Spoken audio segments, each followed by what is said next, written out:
Hey guys, this is Mindy's Marketing Mondays.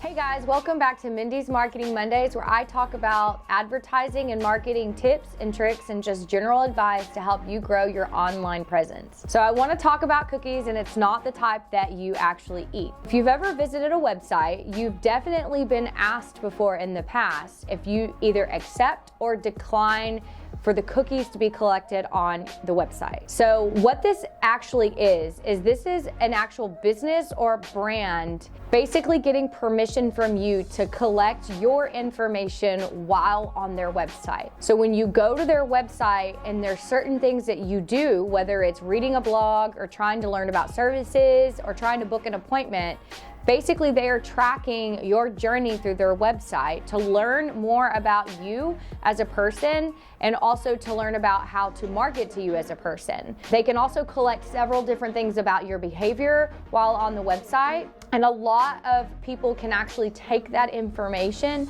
and they can resell it to advertisers and marketers like ourselves.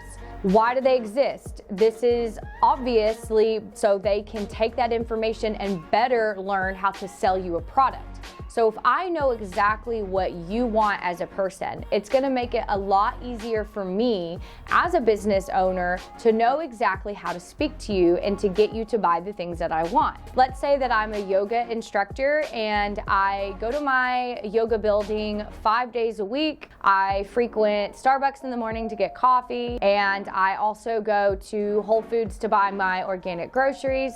Well, now somebody that is a producer of yoga mats, they know this information about you because they've been collecting this data from websites that were collecting your personal cookies. This is why in the past that people may have told you to clear your cache or clear your cookies, which is basically to clear all of your search history to make it harder for people to track your information. Obviously, this sounds very scary when it comes to tracking you and who you are as an individual, but in all honesty, advertisers are not tracking this information for nefarious purposes. They're simply tracking this information so they know how to better market to you and they know how to better serve you ads for the things that you're actually interested in. Obviously, I think it's super important for people to consent to having their data collected and to be given an explanation of the privacy policies and exactly what that data and information is going to be used for. But these cookies do better help define and give brands an idea of the specific products and the specific services that we are looking for. I actually find it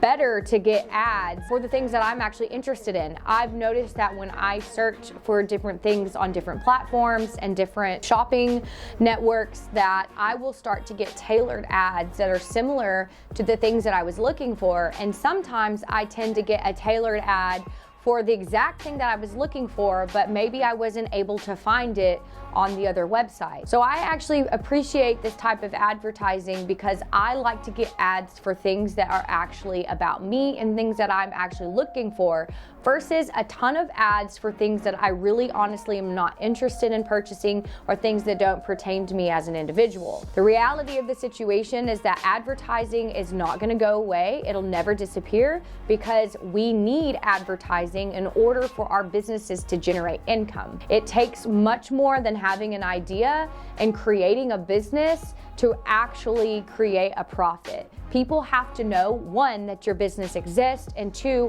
what your business is about and the services and the products that you offer. And how those messages get out to the public is through marketing and advertising. So allowing these tailored ads and these companies to understand you as an individual will help you better find the things and the products that you actually like. Obviously, if this data and this information is being used for nefarious purposes, it's not okay, and 100% I believe that there should be rules and there should be regulations in place to help eliminate spam and help to eliminate things like your personal information being sold on places like the black market. So why are cookies leaving? They're leaving because a lot of platforms that are responsible for aggregating data and publishing data are creating these policies where they're no longer going to allow websites and places to collect the information. Privacy is getting pushed push more and more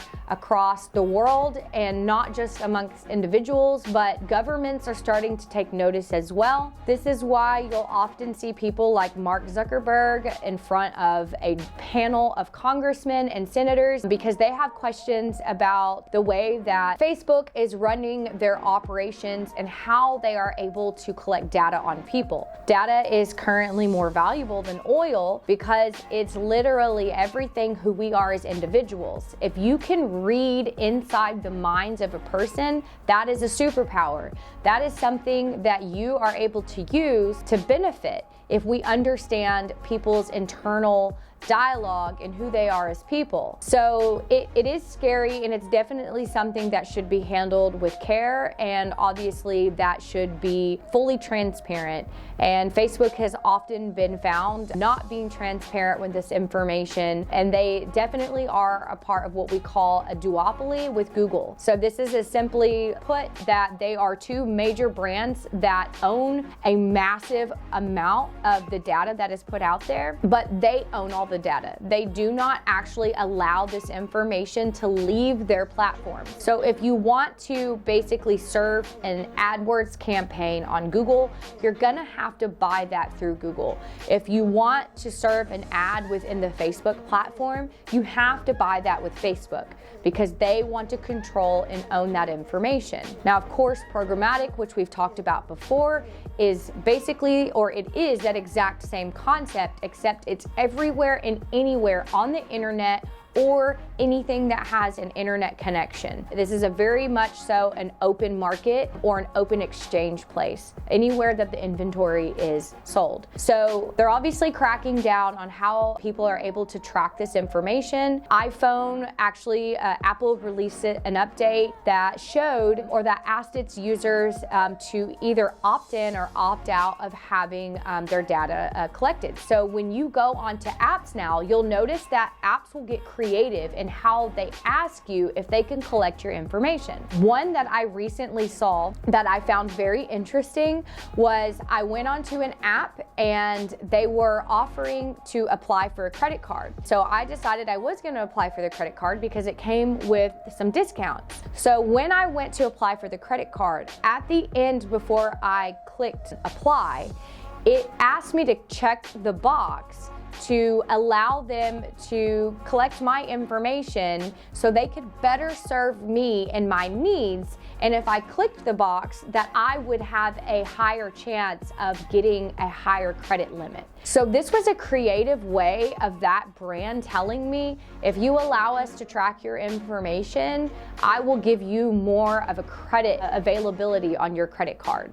So there's different ways that people are asking to track this, and you will notice that per the platform and per the app that you go on. But this is gonna cause a lot of problems with advertisers and marketers, and how we're able to remarket to individuals, and how we're able to find individuals that relate to the types of messages that we're trying to put out. Does it mean that the ad tech world is coming to an end? Absolutely not. It just means that now it's time to get innovative and get creative in how we go about serving ads. This is why it is very important moving forward as a brand and as an advertiser to collect as much first-party data as possible. We've talked about first-party data before, but just to recap, that is information that an individual has consented to give you directly. You find this a lot when you go to websites and people will offer you a 10% off coupon if you sign up for their e-newsletter. This is an attempt at collecting first-party data. This is them trying to get you to directly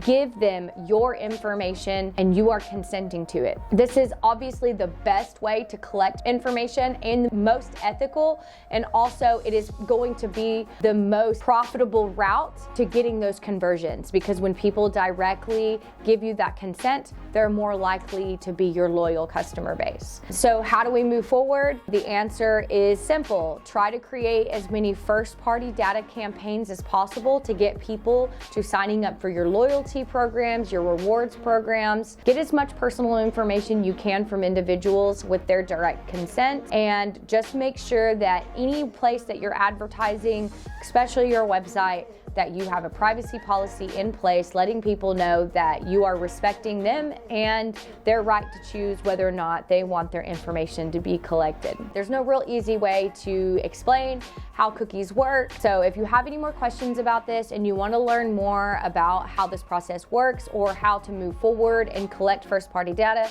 please let us know, send us an email, and like always, please comment, share, and subscribe to this content. And if you have anything you want us to discuss in the future, please let us know and we would be happy to go over that.